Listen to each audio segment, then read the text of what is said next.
My name is Monica Roberts, 35 years old, and I thought I had the perfect life here in Boston.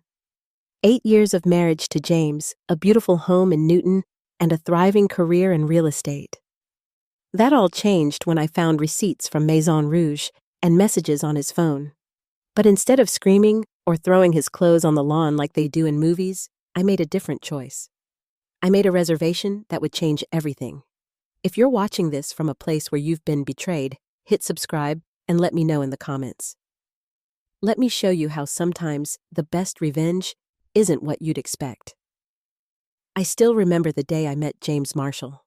We were both juniors at Boston University, and I was rushing to my economics class when I literally bumped into him outside the library. My books went flying everywhere, and he immediately dropped to his knees to help me gather them. When our eyes met, I felt that flutter in my chest that romance novels always talk about.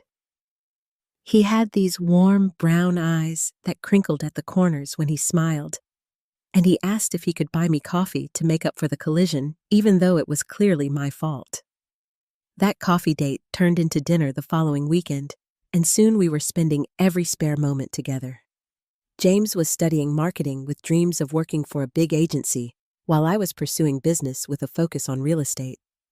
We would spend hours in the library quizzing each other and planning our futures. By graduation, we were inseparable. After college, we both landed entry-level positions in Boston. I started as an assistant at a small real estate firm, while James got his foot in the door at DigiPlus, a growing marketing agency. We rented a tiny one-bedroom apartment in Allston that barely fit our furniture, but we were happy.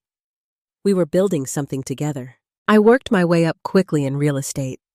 I have always had a knack for connecting with people, for understanding what they're really looking for in a home beyond what they say they want. Within 5 years, I was one of the top producing agents at my firm, specializing in luxury properties in the Boston suburbs. James was equally ambitious. He stayed late, volunteered for difficult projects, and impressed the senior management with his creative campaigns and attention to detail. Each promotion was celebrated with champagne and dreams of what was next for us. 8 years ago, James proposed during a weekend trip to Cape Cod. It wasn't elaborate or showy, just the two of us walking on the beach at sunset when he got down on one knee.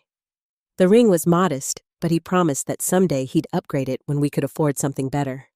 I told him I didn't care about the size of the diamond. I just wanted him. Our wedding was small but beautiful. Just 50 of our closest friends and family at a historic inn north of the city. I wore my mother's veil, and James cried when I walked down the aisle. We danced until midnight and drove off to a bed and breakfast for a short honeymoon, promising each other a longer trip to Europe when our careers allowed. With our combined incomes growing, we were able to buy our dream home in Newton 3 years into our marriage. A gorgeous colonial with 4 bedrooms, a spacious yard, and a kitchen I had coveted from the moment I showed the property to a client who ultimately passed on it. When it came back on the market, James insisted we make an offer, even though it stretched our budget. He said he wanted to give me the home I deserved. We became that couple that hosts dinner parties and summer barbecues. Our friends would comment on how perfect we seemed together, how we still looked at each other like newlyweds, even after years of marriage. I was proud of what we had built. My best friend Sophia, who I've known since high school, was a regular at our gatherings. She's been through 2 divorces herself and would often joke that she lived vicariously through my stable marriage. I remember her telling me once, "You and James are proof that some people really do get it right the first time." I believed that with my whole heart. We had started talking about having children. I was approaching my mid-30s, and though my career was demanding, I felt ready to become a mother.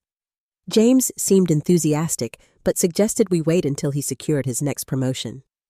He wanted to be in a position that would allow him more flexibility to be present as a father. I admired his thoughtfulness and agreed to the timeline. 2 years ago, James was promoted to marketing director at DigiPlus. It came with a significant salary increase, more responsibility, and the ability to build his own team. He was ecstatic, and I was so proud of him. We celebrated at the most expensive restaurant in Boston, And James told me that now we could start trying for a baby within the year. Everything was falling into place exactly as we had planned. With his new position came the need for an assistant, and the HR department assigned Natalie Parker to him. She was 26, a recent MBA graduate, and according to James, extremely efficient and ambitious. I remember thinking it was nice that he had someone capable to help manage his increased workload. The first time I met Natalie was at the company Christmas party. She was attractive in an understated way, with shoulder-length blonde hair and a professional demeanor. She spoke highly of James and his leadership, mentioning how much she was learning from him. I found her pleasant and thought nothing more of it.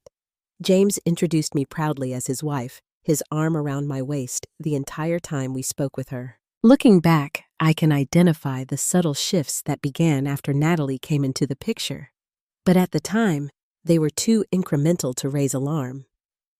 James started working later, but that made sense with his new responsibilities. He seemed more distracted at home, often checking his phone during dinner or while we watched TV together. But I attributed this to the pressure of proving himself in his new role. There were weekends when he would go into the office to catch up on projects, something he had rarely done before. When I suggested joining him for lunch on those days, he would discourage it, saying he wouldn't be good company while focused on work. I respected his space and used the time to meet with clients or have lunch with Sophia. I trusted James completely. After all, we had built our relationship on open communication and mutual respect. The thought that he might betray that trust never seriously crossed my mind. We had witnessed friends' marriages crumble due to infidelity, and James had always expressed disgust at cheaters. "If you're unhappy, just leave," he would say. "Don't destroy someone by lying to them." I believed those words reflected his character and values. How naive I was. The first real sign that something was wrong came when James started traveling more frequently for what he called client meetings. Previously, his position rarely required overnight trips, but suddenly he was flying to New York or Chicago once or twice a month. The timing of these trips often seemed to change at the last minute, which made it difficult for me to plan anything for us as a couple. Then came the small changes in his personal habits. James started wearing a new cologne, one I hadn't selected for him as a gift, which had been our tradition. He joined a gym and became more particular about his appearance. While I initially supported these positive changes, there was something about the timing that began to gnaw at me. During his trips, communication became sparse. James had always been attentive, sending sweet text messages or calling to say goodnight when we were apart. Now, I would often not hear from him for hours, sometimes receiving only a brief text saying he was tired and going to bed early after meetings. When I would call, he frequently wouldn't pick up, explaining later that he had been in a noisy restaurant with clients or that his phone was on silent during presentations. Our 8th wedding anniversary fell on a weekend when James had planned a romantic getaway to Vermont. 2 days before we were set to leave, he told me that an emergency with a major client required him to fly to Philadelphia instead. He was apologetic, promised to make it up to me, and sent a large bouquet of flowers to our home while he was away. I was disappointed, but understood that these situations sometimes arose in his position. The most concerning change was how protective James became of his phone. He had always been casual about it before leaving it on the counter or beside me on the couch without a second thought. Now it was always in his pocket, and he would take it with him, even for quick trips to the bathroom. The few times I happened to glance at it when a notification came through, he would quickly pick it up or turn it face down. The first time I felt a serious pang of doubt was during the DigiPlus summer party. The company had rented out a rooftop venue with stunning views of the city, and all employees were encouraged to bring their spouses. James had been distant that evening, circulating through the crowd while I chatted with the partners of his colleagues. When I went looking for him to get another drink, I spotted him in a corner with Natalie. They weren't touching, but there was an intimacy to their body language. Heads bent close together, laughing at some private joke. When James saw me approaching, he straightened up immediately and loudly introduced a topic related to work. That night, I confided my concerns to Sophia over the phone. "Am I being paranoid?" I asked her after describing the scene and the other changes I had noticed. "It sounds like he's just busy with the new position," she reassured me. "Men can be distant when they're stressed about work. Don't create problems where there aren't any." I wanted to believe her. Maybe I was looking for issues because the baby conversation had stalled, or because I was feeling neglected with his new schedule. The next morning, I asked James directly if everything was okay with us, if he was happy. He seemed surprised by the question and pulled me into a hug. "Of course I'm happy," he said. "I'm just swamped with this new client. Their timeline is insane, and I'm trying to prove myself to the senior partners." He kissed me and promised that once this project wrapped up, he would take me on a proper anniversary trip. I chose to believe him. A few weeks later, I decided to surprise James at his office with lunch from his favorite sandwich place. When I arrived, his office door was closed, and when I knocked, there was no answer. Natalie's desk was also empty. The receptionist informed me that James had left about an hour earlier, saying he had an off-site meeting. When I called his cell, it went straight to voicemail. James came home late that evening, and when I mentioned stopping by his office, he didn't miss a beat. "Oh yes, we had to meet with the creative team at their studio downtown. They called last minute with some concepts to review." His explanation was plausible. DigiPlus often worked with external creative agencies. Yet something in his too smooth response left me uneasy. Still, I pushed my suspicions aside. I decided to make a special effort to reconnect to remind James of what we had together. I prepared his favorite meal, an elaborate pasta dish that takes hours to make, and opened a bottle of the wine we had brought back from our trip to Napa Valley 3 years earlier. I wore the dress he had always said was his favorite, did my hair the way he liked. Throughout dinner, James's phone kept lighting up with notifications. Though he didn't check them immediately, I could see his attention was divided. He complimented the food and asked about my day, but there was a mechanical quality to our conversation, as if he was going through the motions.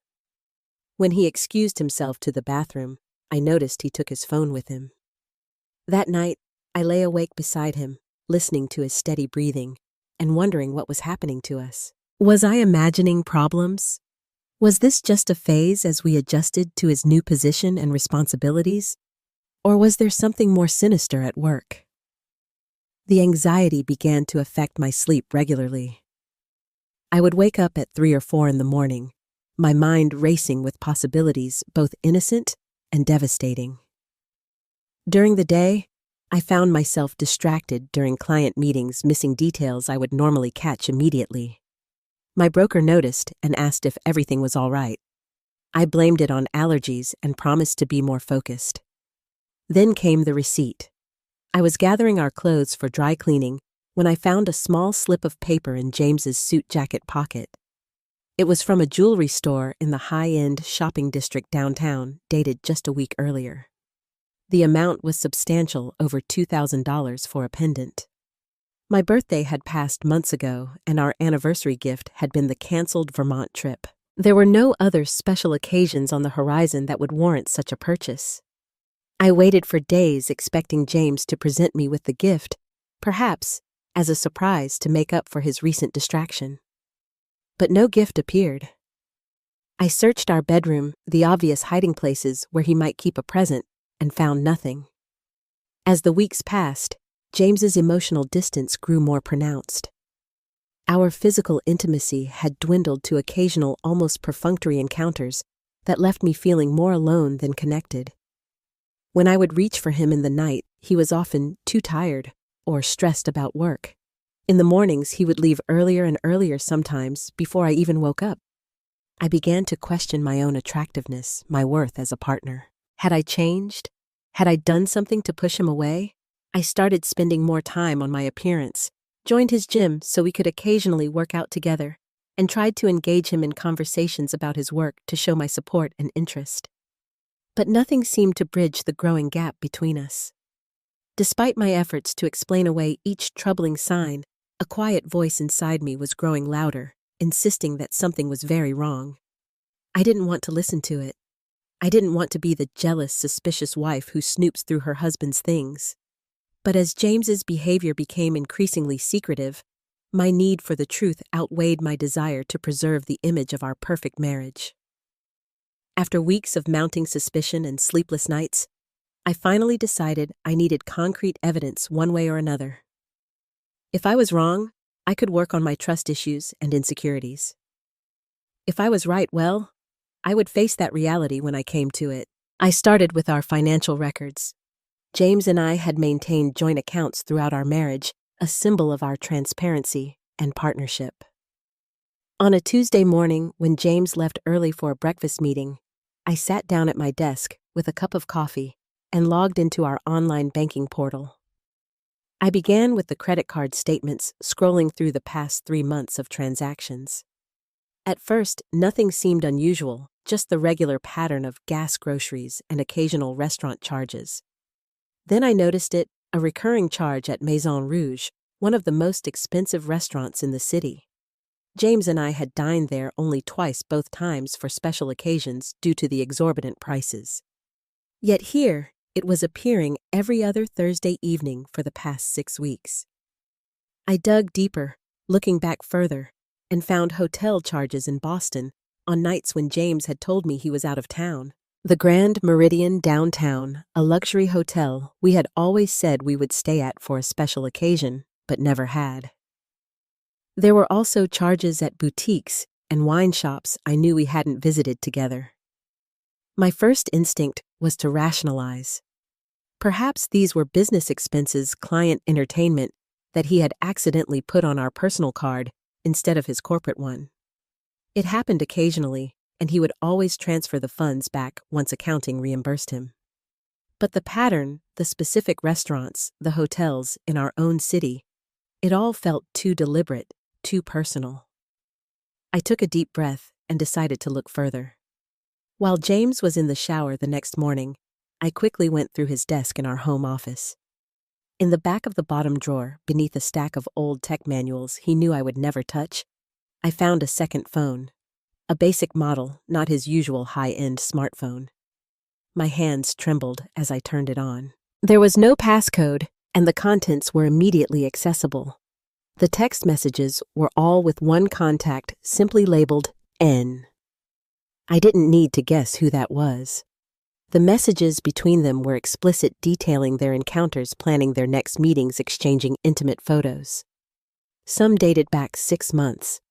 6 months during which I had been sleeping beside him, cooking his meals, loving him, trusting him. I read messages where they discussed their Thursday dinner ritual at Maison Rouge, always at the same corner table with a view of the Charles River. I saw references to afternoons spent at the Grand Meridian when James had told me he was at client presentations. There were conversations about a weekend trip they were planning to the Berkshires scheduled for the following month. The most painful messages were the ones where they discussed me. "She suspects nothing," James had written, "too trusting for her own good." And from Natalie, "When will you tell her we can't keep living like this?" James's response, "I need more time to figure out the finances. The house is in both our names." I found photos of them together, his arm around her, at what looked like a restaurant. I didn't recognize her kissing his cheek in what appeared to be a hotel room. There was even a picture of the jewelry he had bought her, the pendant from the receipt I had found, now hanging around her neck as she smiled at the camera. I copied several of the most damning texts and emails to my own phone, took photos of their pictures together, and carefully returned the phone exactly where I had found it. Then I locked myself in our ensuite bathroom, turned on the shower to mask the sound, and broke down completely. The pain was physical, a crushing weight on my chest that made it difficult to breathe. I slid down the wall to the floor, hugging my knees to my chest, rocking slightly as silent sobs racked my body. Everything I thought I knew about my marriage, about James, about our life together, was a lie. The future I had planned, the children we had talked about having, all of it was built on deception. Once the initial shock subsided, anger began to rise. Hot, clarifying anger that burned away some of the paralyzing pain. I stood up, washed my face, and looked at myself in the mirror. "What now?" I asked my reflection. The typical responses flashed through my mind. I could confront him immediately, scream and throw things and demand he leave. I could call a divorce lawyer and have papers waiting for him when he got home. I could pack my bags and disappear, leaving him to wonder where I had gone. But none of those options felt right. They were all reactive emotional responses that would give James the upper hand. He was already prepared for the possibility of being caught, had already been discussing the financial implications with his mistress. No, I needed to be strategic to take back some measure of control in a situation where I had been made powerless.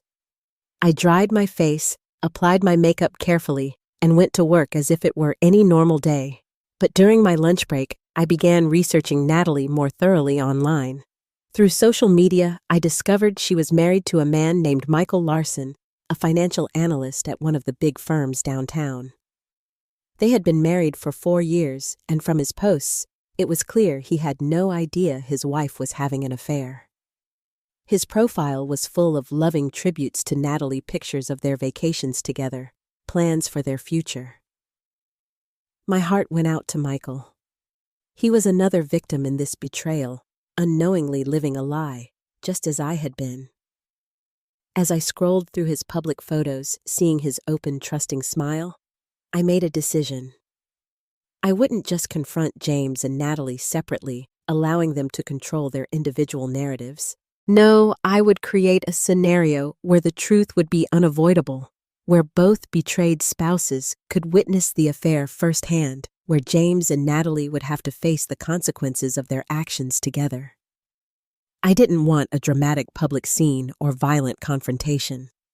What I wanted was clarity, honesty, and the chance to reclaim my dignity. And I began to formulate a plan that would provide exactly that. The next day, I called in sick to work for the first time in years. I needed space to think, to plan, to process the devastating reality of my marriage. The house felt different now, tainted by the knowledge of James's betrayal. Every photo of us on the walls, every piece of furniture we had chosen together, felt like part of an elaborate stage set rather than a real home. My first step was to gather more comprehensive evidence.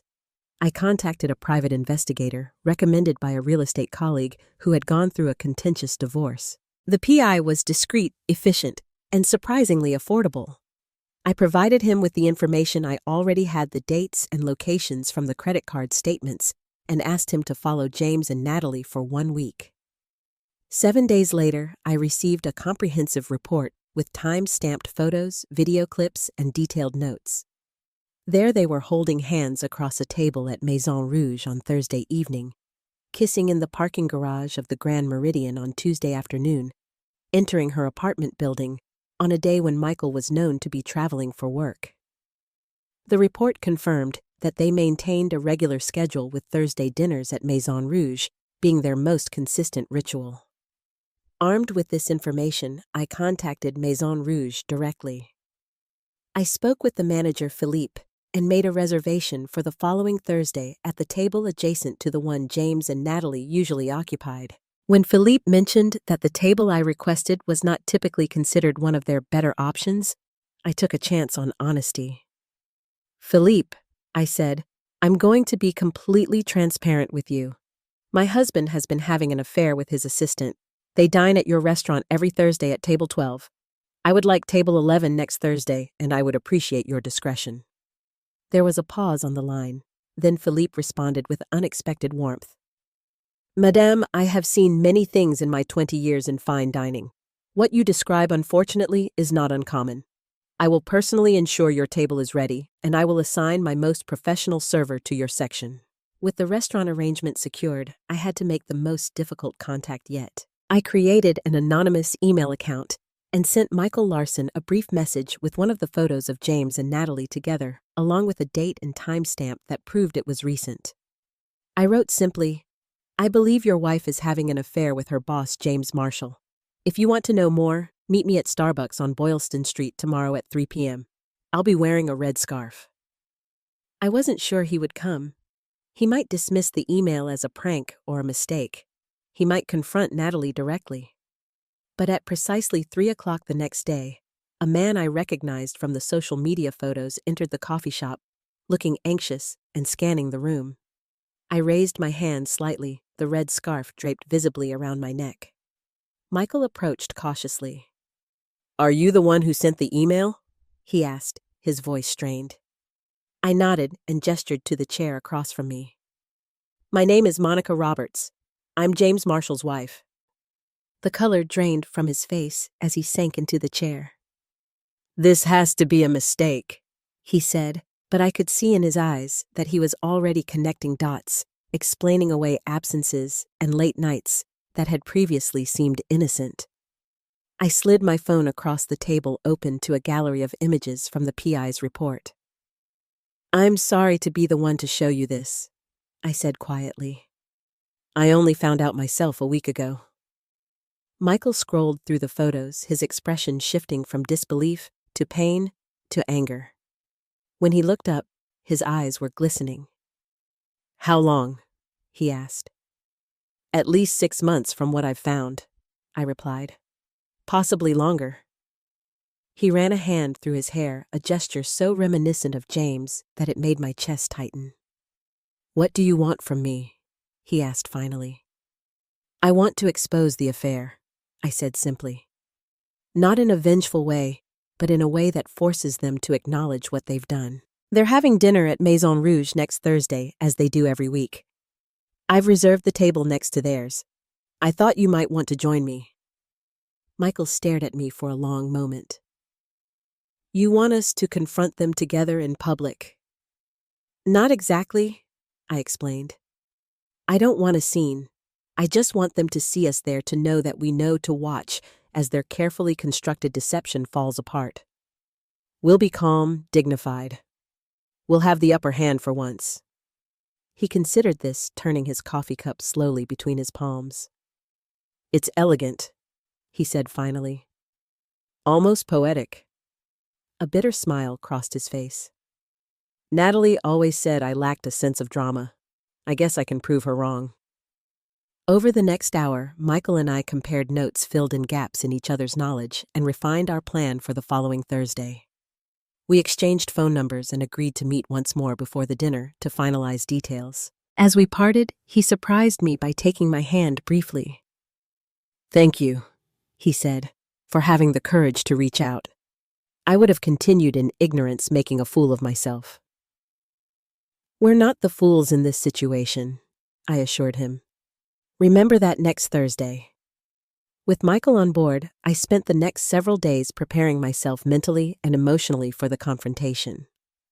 I booked an appointment at an upscale salon, had my hair trimmed and styled, and splurged on a manicure and pedicure. I wasn't doing this for James or even for Michael.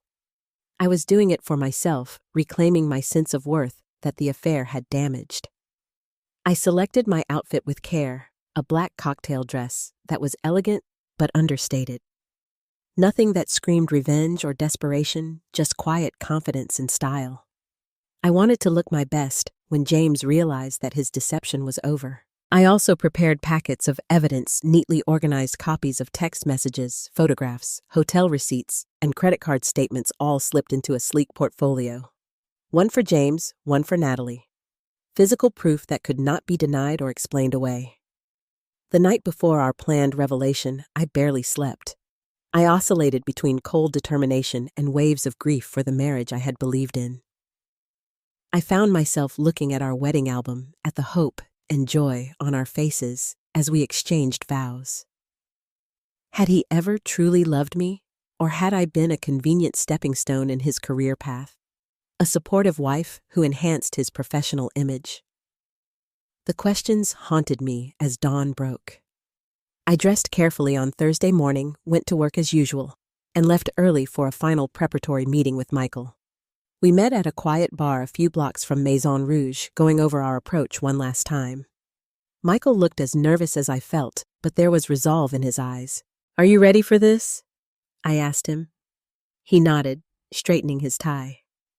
As ready as I'll ever be. Let's go get some answers. Maison Rouge was exactly as Philippe had described when we made the arrangements by phone, an oasis of old-world elegance in downtown Boston. Crystal chandeliers cast a warm glow over damask-covered walls, and the tables were spaced generously apart to create an atmosphere of privacy and exclusivity. The maitre d' greeted us with a discreet nod, clearly briefed by Philippe about our situation. "Madame Roberts, your table is ready. Please follow me."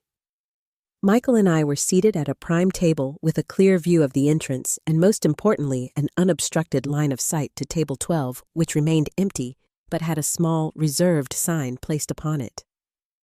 A bottle of champagne waited in an ice bucket beside our table, compliments of Philippe the maitre d' informed us. I made a mental note to send him a generous thank you gift after this was all over. "Are they always on time?" Michael asked quietly, checking his watch. It was 7:25, and James and Natalie typically arrived at 7:30 according to the credit card records and the PI's report. "Punctual to a fault," I confirmed. James hates being late for anything. We ordered appetizers we had no intention of eating, maintaining the appearance of a normal dinner while we waited. The conversation was strained, both of us too tense to engage in casual small talk. Michael kept adjusting his cuffs and straightening silverware that was already perfectly aligned. I reapplied my lipstick twice, though it hadn't faded. "What will you do after?" Michael asked suddenly. "Have you thought about it?" I had thought of little else. "File for divorce immediately," I said without hesitation. "Sell the house, divide the assets, start over." Just like that. There was a note of surprise in his voice. "There's no alternative," I replied. I could never trust him again. Every business trip, every late night at the office, every text message would be suspect. That's not a marriage, it's a surveillance operation. I took a sip of water. "What about you?" Michael stared into his untouched champagne. "I don't know yet. We don't have children, thankfully, but we have a life together. History." He looked up at me. "Is that worth anything when something like this happens?" I didn't have a chance to answer. At that moment, the maitre d' appeared escorting a couple to table 12.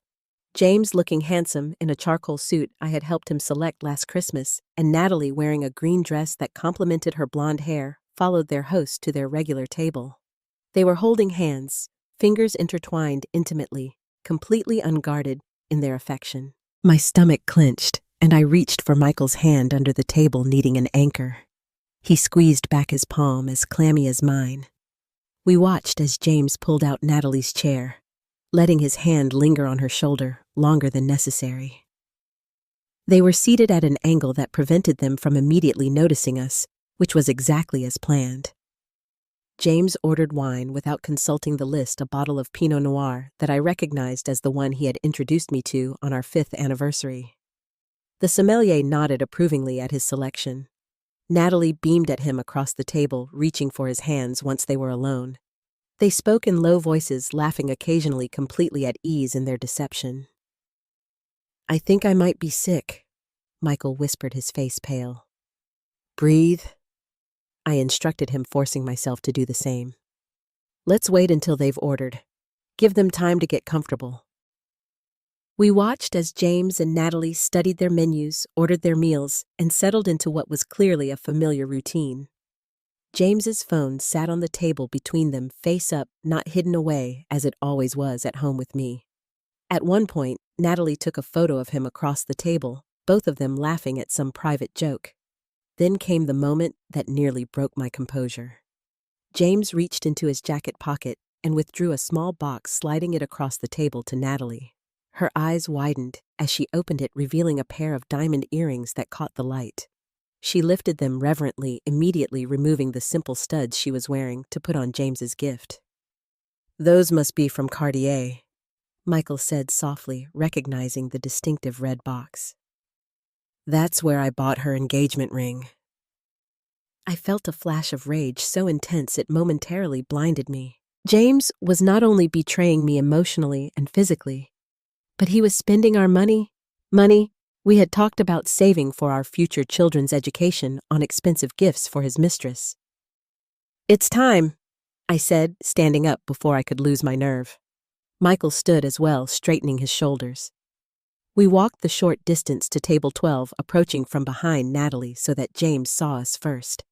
I will never forget the expression on his face, the way the color drained from his cheeks, the flash of panic in his eyes as he registered our presence. His mouth opened, but no sound came out. Natalie, noticing his frozen expression, turned to follow his gaze and let out an audible gasp when she saw Michael.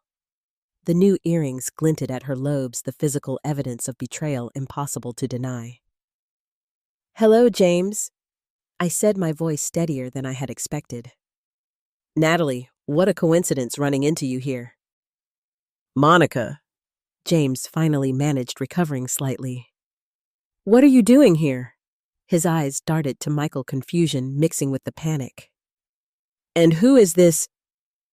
"I'm Michael Larson," Michael said with remarkable composure. "Natalie's husband, but I think you already knew that." Natalie's face crumpled. "Michael, I can explain," she began, but he cut her off with a raised hand.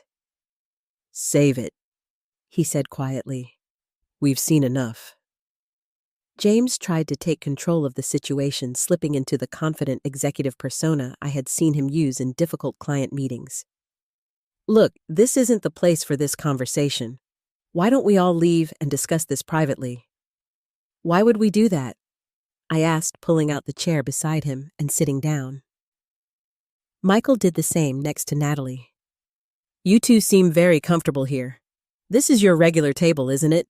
Every Thursday for the past few months?" James's eyes widened, and he exchanged a panicked glance with Natalie. "How did you—" I reached into my purse and withdrew the portfolio of evidence, sliding it across the table to him. "Credit card statements, hotel receipts, text messages, photos. It's all there, James. 6 months of lies all documented." Michael produced a similar folder and placed it in front of Natalie. "I have my own copy," he informed her as she stared at it in horror. "Including the messages where you discuss leaving me once James figures out how to divorce Monica without losing the house." Nearby diners were beginning to notice the tension at our table, some casting curious glances our way. The waiter approached uncertainly, but Philippe intercepted him with a subtle gesture, giving us space. James opened the folder and flipped through the contents, his face growing paler with each page. "Monica, this isn't what it looks like." He attempted the lie so transparent it was almost laughable. "Isn't it?" I replied calmly. "Because it looks like you've been sleeping with your assistant for at least 6 months while lying to my face every day. It looks like you've been spending our money on hotel rooms and jewelry for her. It looks like you've been discussing divorcing me while figuring out how to protect your assets." Natalie began to cry, mascara creating dark tracks down her cheeks. "Michael, please," she pleaded. "I never meant to hurt you."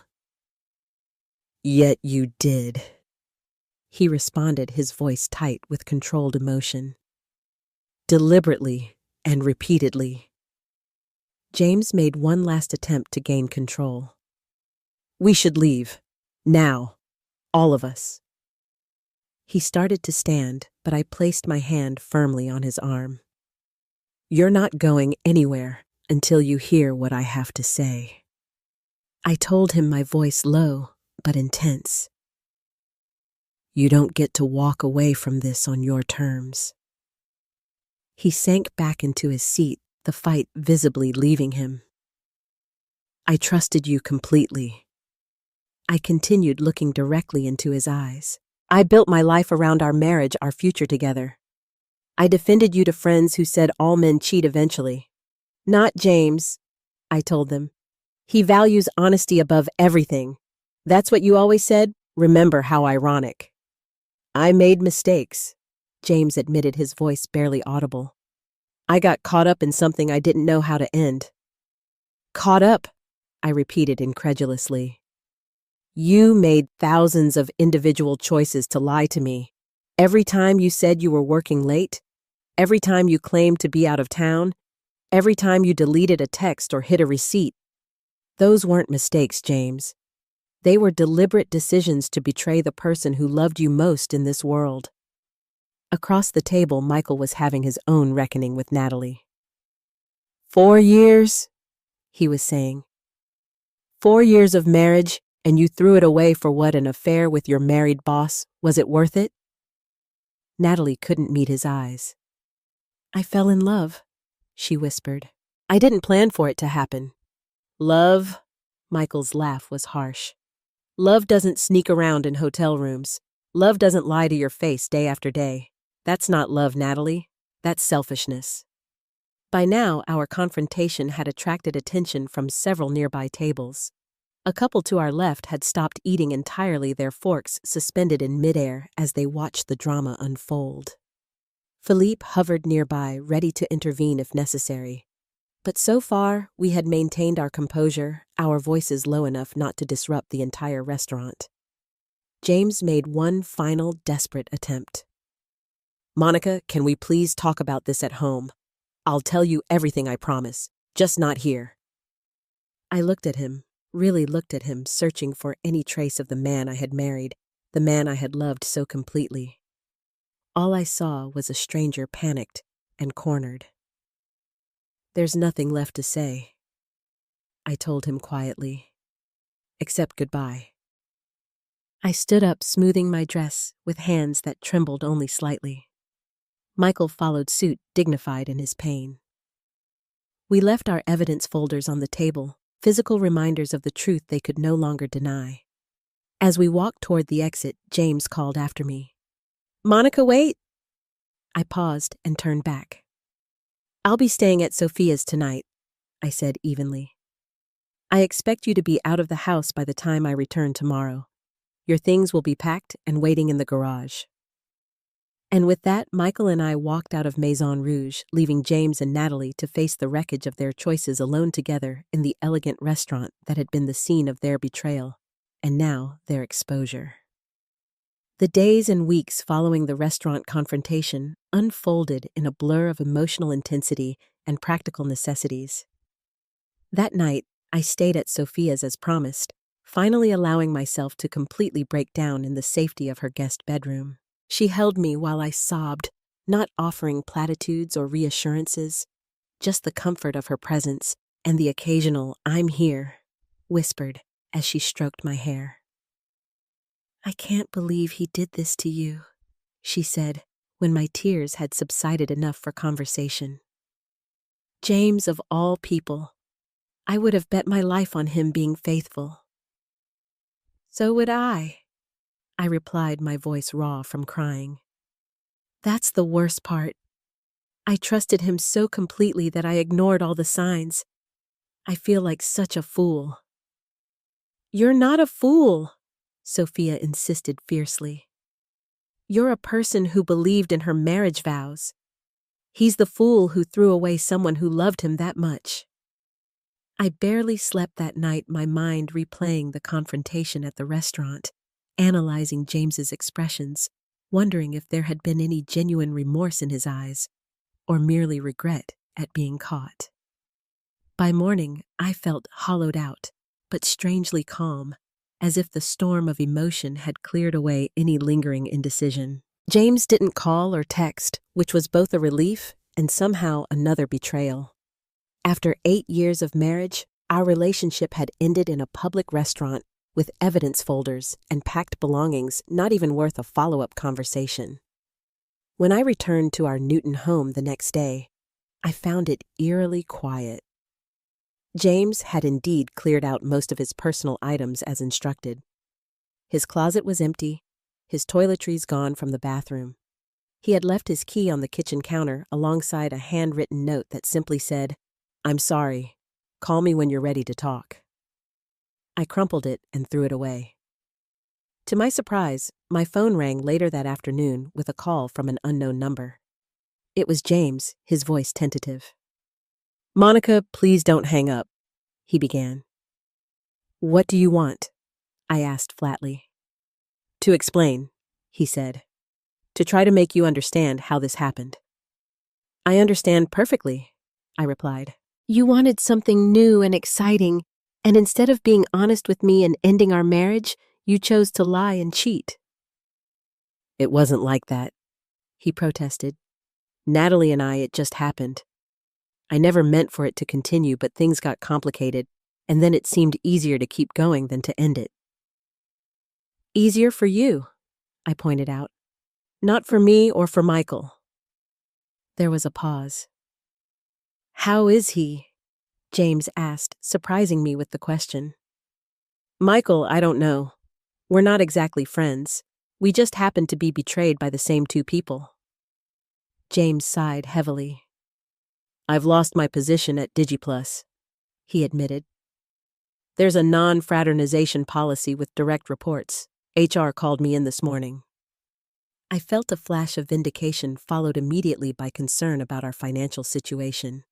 If James was unemployed, how would that affect the divorce proceedings and asset division? But I pushed those thoughts aside for the moment. That's not my problem anymore, I told him. I know, he said quietly. I wanted you to know that I'm facing consequences too. I've lost everything that mattered. My job, our home, and most importantly, you. You didn't lose me, I corrected him. You threw me away. There's a difference. After that conversation, I contacted a divorce attorney recommended by a colleague who had recently gone through a similar situation. Jennifer Abrams was sharp, pragmatic, and surprisingly compassionate. She laid out my options clearly and helped me understand the process ahead. Massachusetts is an equitable distribution state, she explained during our first meeting. That means the court will divide marital assets fairly, but not necessarily equally. Given the circumstances of your case with clear evidence of infidelity, we may be able to negotiate a more favorable settlement. I nodded, taking careful notes. The house is in both our names, I told her. But I've contributed more to the mortgage since my income surpassed his 3 years ago. That's good to know, Jennifer said. Would you want to keep the house or would you prefer to sell it? The question caught me off guard. I hadn't really considered staying in the home where so many of my memories with James resided. I think I'd prefer to sell it, I decided. Too many ghosts. Over the following weeks, the practical aspects of dismantling a marriage occupied most of my time and energy. There were joint accounts to separate, credit cards to cancel, mail to forward, and friends to notify. Some of these tasks were surprisingly painful, like removing James from my emergency contact information at work, a small administrative change that somehow made the separation feel irrevocably real. Our mutual friends reacted with shock and then took sides as people inevitably do. Most supported me once they learned of James's infidelity. But a few, particularly his college friends and some work colleagues, maintained relationships with both of us, creating awkward situations at social gatherings. I found myself declining invitations where I knew James might be present, gradually shrinking my social circle to those who had been firmly in my corner from the beginning. My parents flew in from Arizona when I finally told them what had happened. My mother was furious on my behalf, while my father was more subdued, but no less supportive. I never really liked him, my mother declared as we sat in my kitchen drinking tea. He was always a bit too smooth, too perfect. Mom, you told me he was the best thing that ever happened to me, I reminded her with a weak smile. She waved her hand dismissively. A mother says what her daughter needs to hear, but I kept my eye on him. There was something too calculated about the way he presented himself to the world. My father placed his hand over mine. You'll get through this, Monica, he said simply. You're stronger than you know. Their visit was both comforting and exhausting. I found myself putting on a brave face, assuring them I was coping well, when in reality, I was still struggling to sleep through the night and had lost nearly 10 pounds from lack of appetite. When they left after a week, I felt both relief at returning to my solitude and a renewed sense of emptiness in the too-quiet house. It was during this period that I received an unexpected text from Michael Larson. Just checking in, it read. How are you holding up? Something about hearing from the only other person who truly understood my specific pain was comforting. We began exchanging occasional messages, updates on our respective divorce proceedings, dark humor about our situations, and eventually support as we navigated the emotional aftermath. From Michael, I learned that Natalie had moved in with her sister after their confrontation and that she was attempting reconciliation, insisting the affair had been a mistake and begging for another chance. James got transferred to the Chicago office, he told me during a brief coffee meeting 6 weeks after the restaurant incident. Apparently, DigiPlus didn't fire him outright because of his client relationships, but they couldn't keep him in Boston with the scandal. I hadn't known about James's transfer, which stung slightly. Despite everything, some part of me had expected more communication about such a significant change. Is Natalie going with him? I asked. Michael shook his head. No. According to her, they ended things that night at the restaurant. She claims it was mutual that seeing us together made them both realize the damage they'd caused. He stared into his coffee. I don't know if I believe her, but it doesn't really matter anymore. I can't get past what she did. I understood completely. The trust was irreparably broken, not just in the specific relationship with James, but in my general ability to believe what people told me. I had become hyper-vigilant, questioning motivations, and looking for hidden meanings in the most innocent exchanges. My therapist, whom I had started seeing weekly, called it a normal trauma response, but that didn't make it any easier to live with.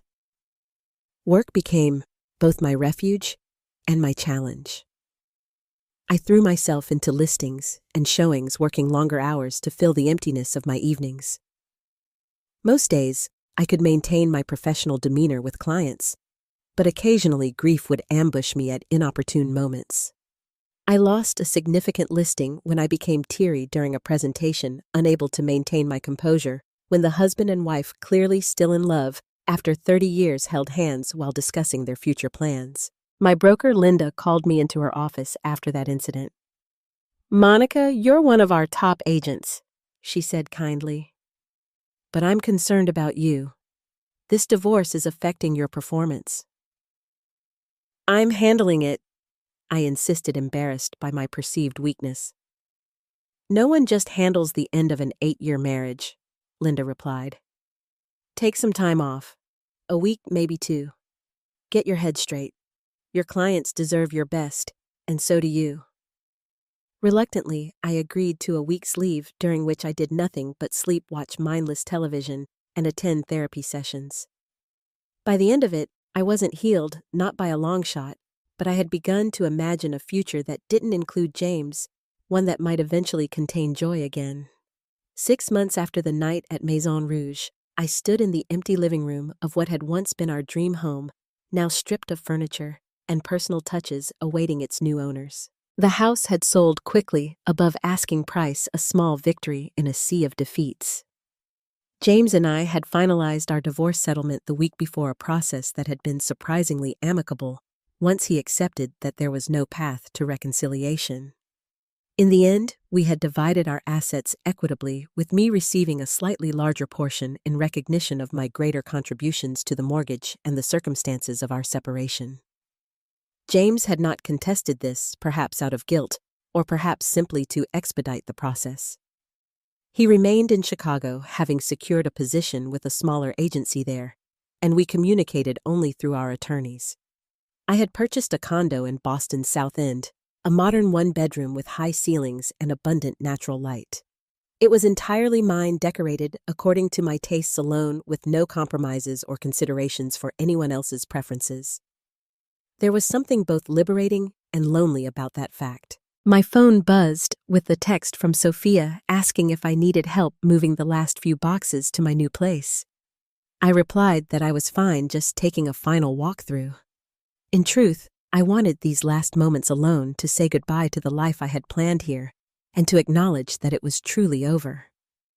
As I locked the front door for the final time, another text came through, this one from Michael. We had maintained a friendly, supportive relationship over the months, never romantic but bonded by our shared experience. "Coffee tomorrow?" he suggested. "I have news." We met at our usual cafe the next day, Michael looking more relaxed than I had seen him since before the revelation of our spouse's affair. "The divorce is final," he announced without preamble. "Signed the papers yesterday." "Congratulations," I said, raising my cup in a mock toast. "Welcome to the Ex-Spouses Club. The membership fees are exorbitant, but the freedom is worth it." He laughed, a genuine sound that I realized I had rarely heard from him. "I feel like I can finally move forward," he admitted. "For months, even though we were separated, there was this sense of unfinished business. Now it's done." I nodded in understanding. I felt the same way after signing my papers last week, like I could finally exhale. "You know what else?" Michael continued. "I heard from a mutual friend that Natalie and James are living together in Chicago now. Apparently, they reconciled about a month after he moved there." I absorbed this information, surprised by my lack of emotional response. "Are you okay with that?" I asked. Michael considered the question. "Oddly, yes. It doesn't hurt like it would have before. It just confirms that I made the right decision." He studied me. "What about you? Does it bother you that they're together?" I thought about James, trying to conjure the love and longing I had felt for him for so many years. All I could summon was a vague sadness for what had been lost, but no desire to reclaim it. "No," I said honestly. "They deserve each other, and I deserve better." "You absolutely do," Michael agreed. He hesitated, then added, "Speaking of deserving better, I've accepted a position in New York. I'm moving next month." "New York," I repeated, feeling an unexpected pang at the thought of losing his friendship. "That's a great opportunity." "Which firm?" "Goldman Sachs," he said, unable to hide his pride. "It's a significant step up from my current role. Fresh start, new city. It feels right." "I'm happy for you," I told him sincerely. "You'll have to let me know when you're settled. I could visit, see how the other half lives in the Big Apple." "I'd like that," he said, his smile warm. We spent the rest of our coffee talking about his new position, my new condo, and the small victories we had each achieved in rebuilding our lives. As we parted with a friendly hug, I realized that this chapter was truly closing. Michael was moving on, literally and figuratively. James and Natalie had created their new reality together, and I was standing on the threshold of a future I had never planned for, but was beginning to embrace. Back in my new condo, I unpacked the last few boxes, placing books on shelves and arranging kitchen utensils in drawers. The space was beginning to feel like home, a reflection of who I was now, rather than who I had been as James's wife. I had rediscovered old interests abandoned during my marriage, taking a photography class and joining a hiking group that explored trails around New England on weekends. My therapist had suggested journaling as a way to process my emotions, and I had filled several notebooks with raw, honest reflections on my marriage, the betrayal, and my hopes for the future. That evening, I opened a fresh page and wrote, "6 months ago, I thought my life was ending when I discovered James's affair. I couldn't imagine a future without him or the plans we had made together. I felt defined by my failure, by being a woman who wasn't enough to keep her husband faithful. Today, I realized something important. This experience hasn't diminished me. It's revealed my strength. I've survived the worst betrayal I could imagine, and I'm still standing. I'm building a new life one choice at a time, and it's becoming something beautiful that belongs entirely to me. I don't regret the years with James, but I also don't wish for them back. There's a certain power in walking away from something that no longer serves you, in refusing to accept less than you deserve. I'm not angry anymore, just determined to create a life filled with authentic connections and genuine joy." The dinner at Maison Rouge wasn't about revenge, though it might have looked that way. It was about reclaiming my dignity, about refusing to be a silent, unknowing victim of their deception. I needed them to see me, to acknowledge what they had done, to understand that their actions had consequences. I don't know what the future holds, and for the first time in my adult life, that uncertainty feels exciting rather than frightening. I am not defined by being James's wife or by being a betrayed woman. I am simply Monica, building a life on my own terms, open to whatever comes next. I closed the journal feeling a sense of closure and possibility. The pain hadn't disappeared entirely, and perhaps it never would. But it had transformed into something more manageable, a scar rather than an open wound, a reminder of what I had survived rather than what I had lost. If you've ever been betrayed by someone you trusted completely, I want you to know that the devastation you feel isn't permanent. The ability to trust again, to find joy, to create a meaningful life, all of that remains within you, waiting to be reclaimed. The path forward isn't about forgetting what happened, but about refusing to let it define your future. Have you ever had to completely rebuild your life after betrayal? How did you find the strength to move forward? Share your story in the comments below, and please like and subscribe if this resonated with you. Remember, sometimes the most powerful revenge isn't about hurting the other person, but about creating a life so beautiful that they know exactly what they lost. Thank you for listening, and I wish you healing and peace on your own journey, whatever form it takes.